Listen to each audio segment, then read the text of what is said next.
Welcome. I'm Maryann Davis. I'm the director of iSPARC, which is one of the DMH Research Centers of Excellence. We are at UMass Chan Medical School. And we at iSPARC, along with those at the Center of Excellence for Psychosocial and Systemic Research at Massachusetts General Hospital, welcome you to the 2023 DMH Research Centers of Excellence Conference. This year, our conference is focused on stories of hope, real world change through mental health research. I'm going to review with you a couple of housekeeping topics so that you can attend comfortably throughout the day.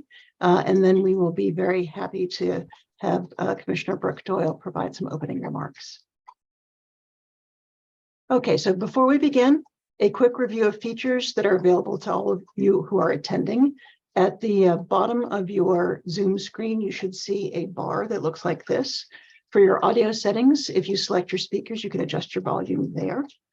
You can use the chat to communicate with other audience members, to share resources, reactions, other information, or if you're having any kind of technical difficulties, if you pose your question about your technical difficulties in there, somebody from our team will help you with that.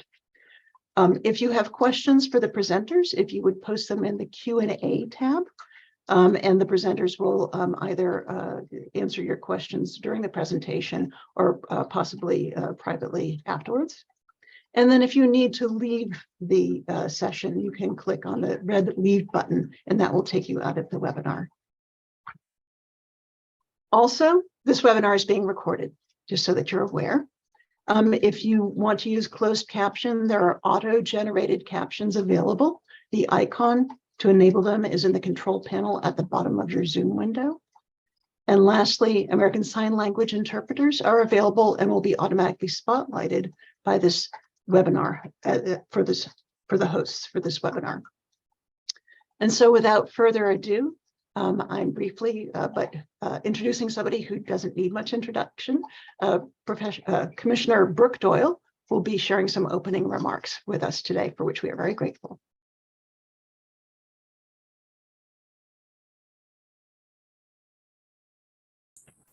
Thank you, Maryann, and I appreciate being here today.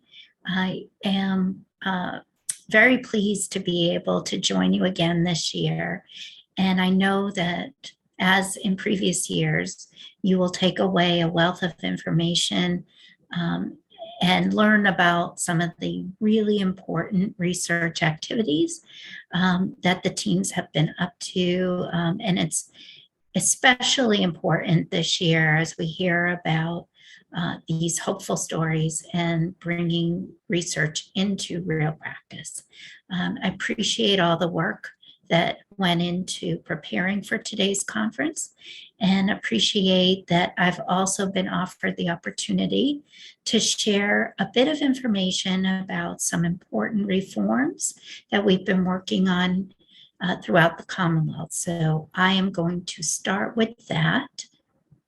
And I'm going to just share some information on some slides. I won't be available to take any questions due to another commitment, but if there are questions, please share them and I will certainly respond after.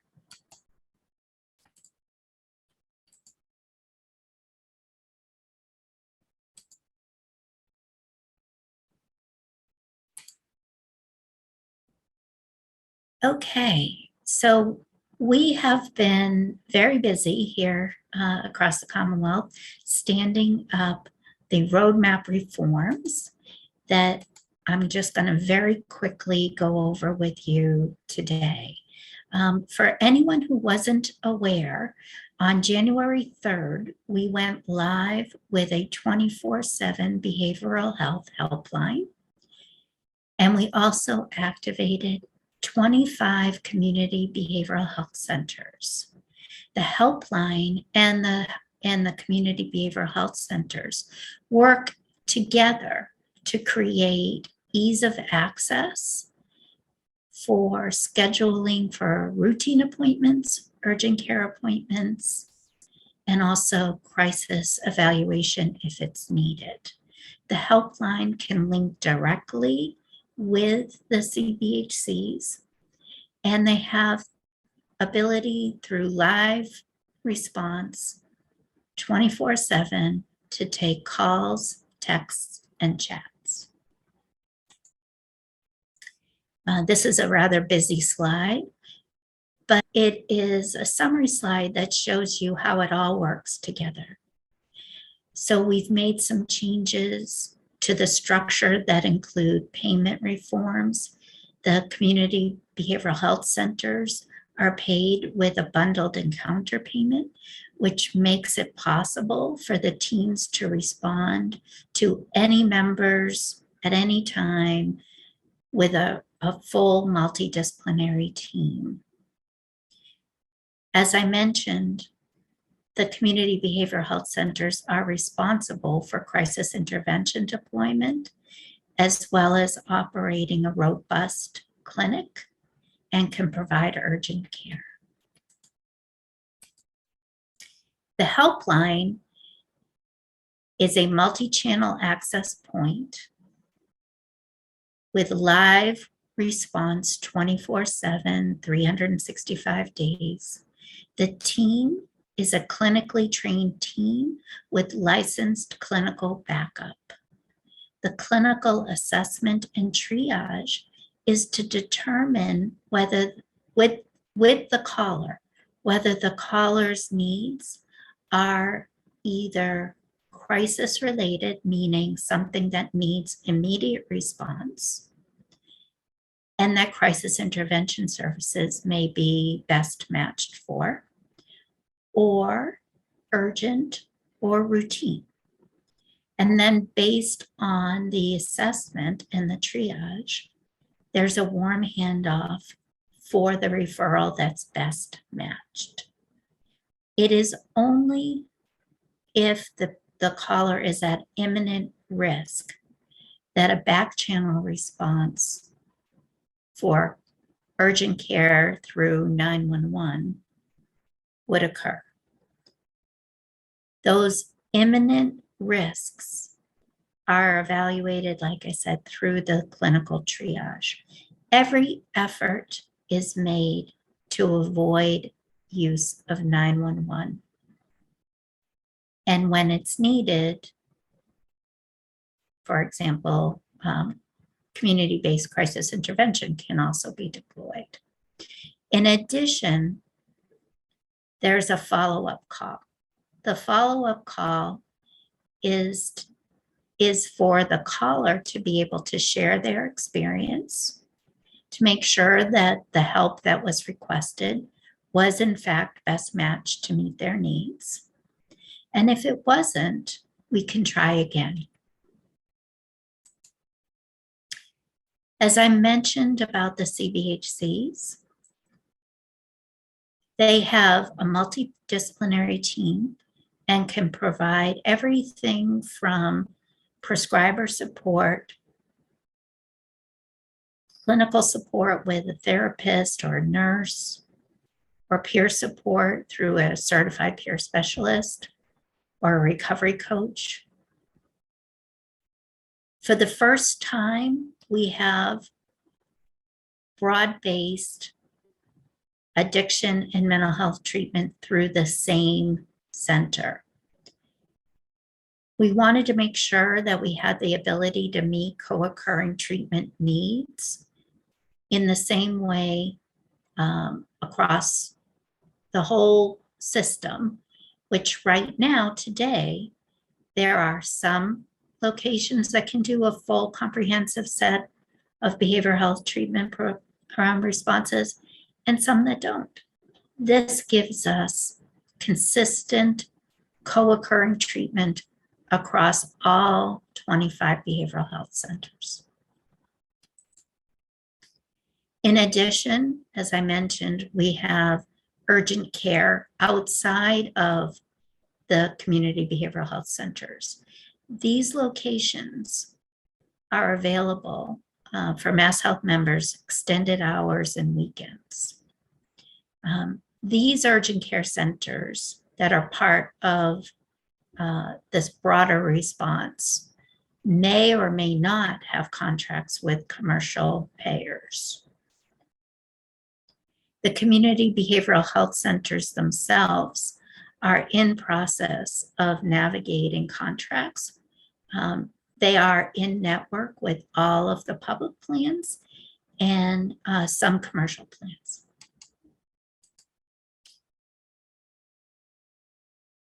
So where are we going with all of this? One of the important changes that we're trying to put in place with all of these reforms is to help residents in Massachusetts have access to truly community-based behavioral health treatment that is easier to access and available in real time. We want people to begin to see that it's possible to intervene as early as is needed and as frequently as is needed, with the goal of reducing reliance on emergency departments as a first-line service. In addition to all of the services that I listed, the crisis intervention continuum also includes crisis behavioral health beds for youth and adults.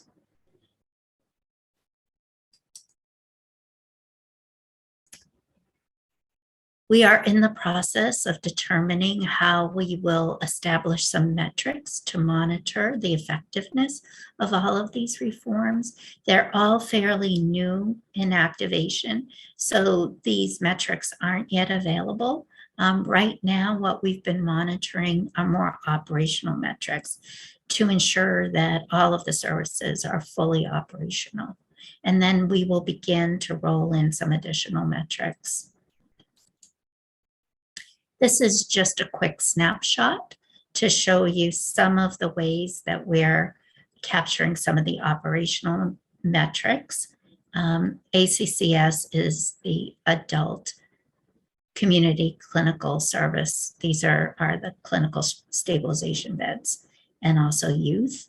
And then the CBHC encounters and the mobile crisis. So the adult mobile crisis and the youth mobile crisis. We are also collecting qualitative stories of how people's experiences have been working. And again, these show promise. One of the other ways that we're capturing operational success is through the helpline with call volume, call answer rates, and then the amount of time per call.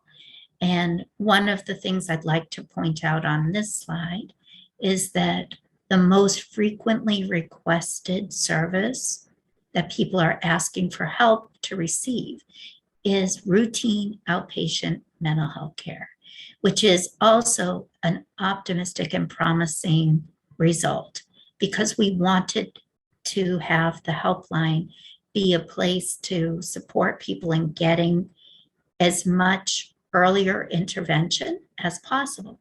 So we wanted to see that people were using it for routine care. Like I said before, it's available to help with crisis care, but the overarching goal that we're working on is to help people to receive the level of treatment that they need earlier and with ease of access.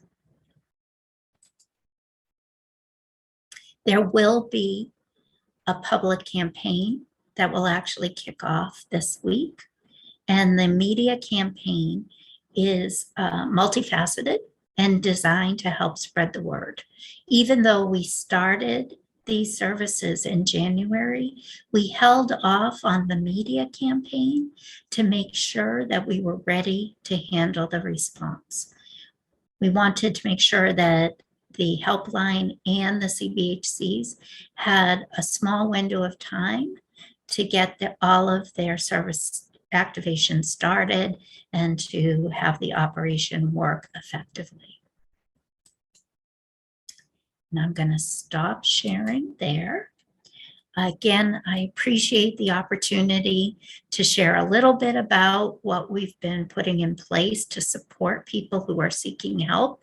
And again, the key points that I hope everybody takes away from this update is that it is our hope and our effort to make sure that access to behavioral health treatment is more broadly available and easier to access, and that people can get what they need at times when people really need the help, not just regular business hours, but quite literally any time of the day or night. I appreciate your time today. Thank you for allowing me to join the early part of your conference day, and I wish you all a very good conference. Take care.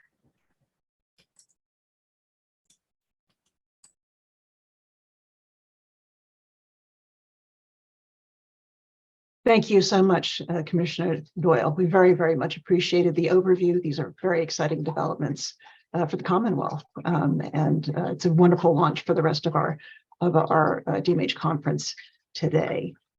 So I'm going to continue a little bit with sort of the dry housekeeping that we want to have in mind before we go on to the rest of our really great agenda for today. So let me share this, and need to be able to move forward. There we go.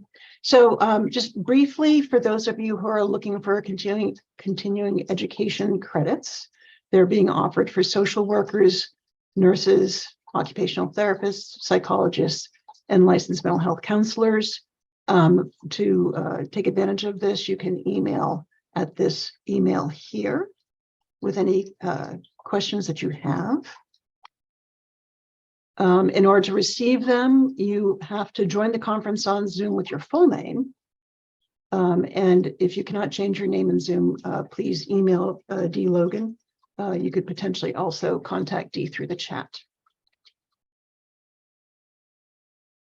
You must attend the entire program. You must complete an evaluation. And then the QR code will be shared near the end of the conference so that you can do that easily, which looks like this. Okay, and so we're really appreciative of you joining us today for this annual research conference. And we're very excited about the topic that we're focused on today. I just wanted to just say quickly a welcome from iSPARC, which is one of the 2 research centers of excellence. We are really excited to be celebrating our 30th year as a research center of excellence this year.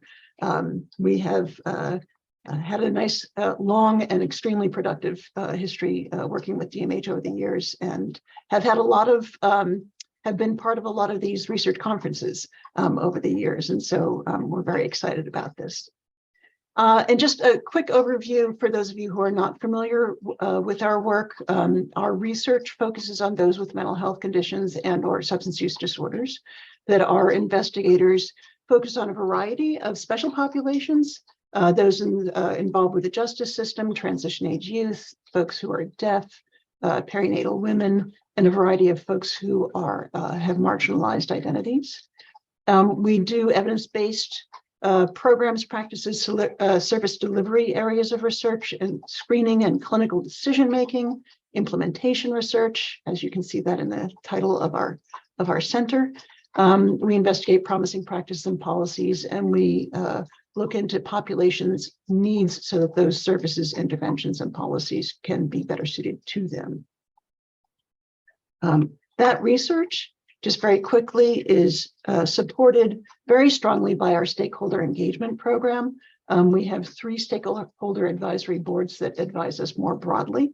And then our program also helps every investigator think about, utilize, or utilize better the voices of lived experience in the research that we do, in every aspect of the research we do, from thinking about the research questions at the very beginning, all the way through the conduct of the research, and to sharing the findings of that research in a way that is accessible. The other aspect of the work that we do is that we provide technical assistance.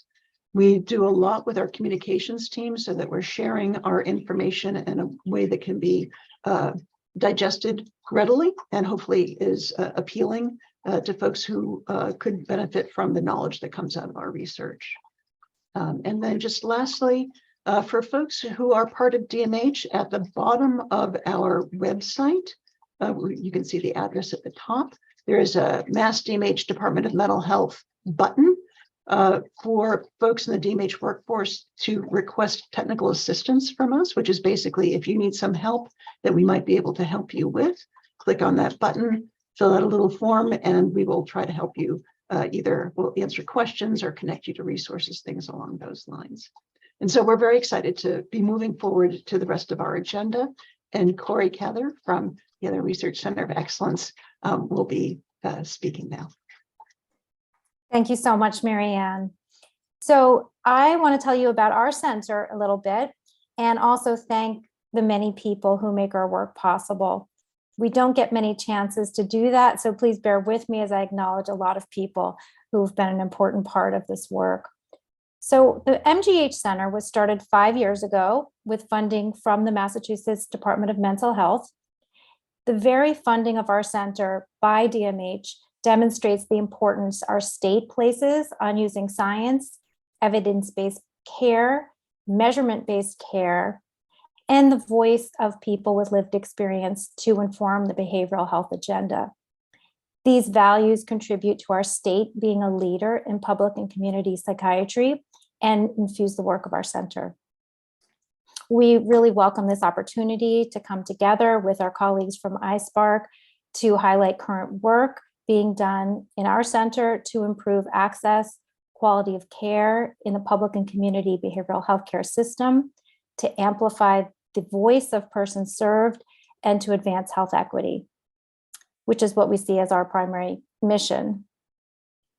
It's a privilege to do this work as a member of the MGH Department of Psychiatry, a department deeply committed to anti-racism and social justice, with incredible resources, including over 750 faculty, more than 130 trainees, more than 50 clinical and research programs, and over 100 million in research funding secured annually by our faculty.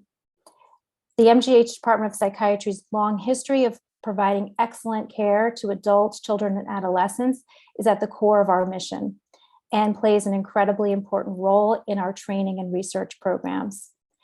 For example, MGH McLean psychiatry trainees spend time learning and providing service to individuals in a number of community rotations, including, but not limited to, Nashua Street Jail, Boston Healthcare for the Homeless, the DMH Transitional Shelters at Eric Lindemann, and the North Suffolk Mental Health Association Freedom Trail Clinic. In addition to our psychiatry faculty, many of our psychology faculty have clinical and research experience in the treatment of serious mental illness and substance use disorder, and are deeply invested in training psychologists to work in public and community settings.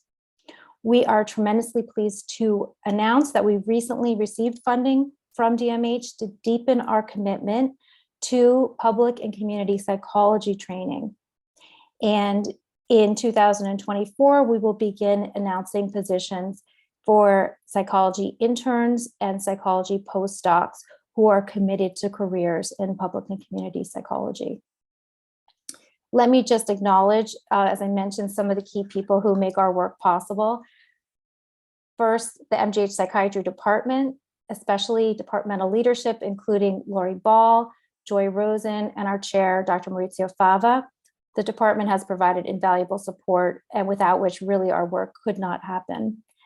Today, I'd like to thank Valeria Chambers and Ryan Markley, who are representing the voice of persons with lived experience from the MGH Center on the panel today, and the entire peer consultant team at the center, whose contributions enrich our shared work of transforming behavioral health care and ensure that we are aligned with the priorities of persons served.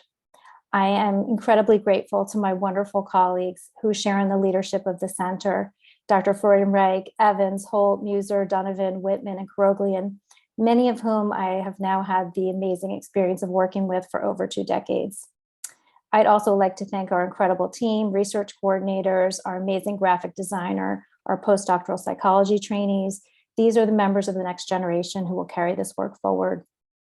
My deep appreciation to the MGH faculty participating in today's conference, Dr. Katie Coe and Dr. Colin Burke, both of whom completed their psychiatry training at MGH and went on to specialize in understanding and serving the needs of individuals who have experienced homelessness. You will have the wonderful opportunity to hear about their work today. And of course, I want to thank DMH leadership, Dr. Margaret Geyer, Dr. Kathy Sanders, who are our primary liaisons and touchstones that make sure we're on track with doing what's important to DMH, and who generously offer their time, optimism, and passion to this work. Thank you so much to our colleagues at iSPARC, who have been doing this for longer than we have and have been incredibly supportive of us and generous, and also for hosting today's conference and pulling it all together. And I want to just thank everyone for being here today. We all have a role to play, and we all make a valuable contribution to this work. I hope you enjoy today's program.